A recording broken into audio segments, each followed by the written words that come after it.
ఈరోజు వీడియోలో మెంతి కూరను ఎలా పండించాలో చూద్దాం. దీన్నే చిన్న మెంతి అని కూడా అంటారు. ఈ చిన్న మెంతిని మనం 6 రోజులలో పండించుకోవచ్చు. అది ఎలాగో చూద్దాం. ముందు పొలాన్ని బాగా మెత్తగా తయారు చేసుకోవాలి. దీనికోసం విత్తనాలు నాటే ముందు రోజు భూమికి బాగా నీరు పెట్టి మరుసటి రోజు పారతో తవ్వాలి. తర్వాత ఒక భాగం నీమ్ కేక్కి 10 భాగాల వర్మీ కంపోస్ట్ కలిపి ఈ మిశ్రమాన్ని భూమిలో కలపాలి. ఇప్పుడు ముందుగా నానబెట్టిన మెంతులని తీసుకోవాలి. ఈ మెంతులు మనం వంటలో వాడేవి కాకుండా సీడ్ షాప్లో తీసుకోవాలి. వీటిని ఒక రోజు ముందు నీటిలో నానబెట్టుకోవాలి.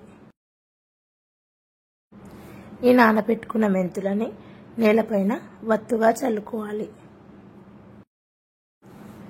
మెంతులు పూర్తిగా చల్లిన తర్వాత అవి కనిపించకుండా ఒక లేయర్ మట్టి వేయాలి. ఈ మట్టిని చేత్తో కానీ పారతో కానీ వేసుకోవచ్చు.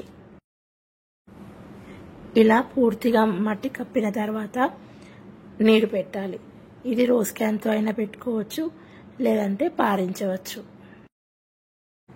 ప్రతిరోజు ఉదయం సాయంత్రం నీరు పెట్టాలి.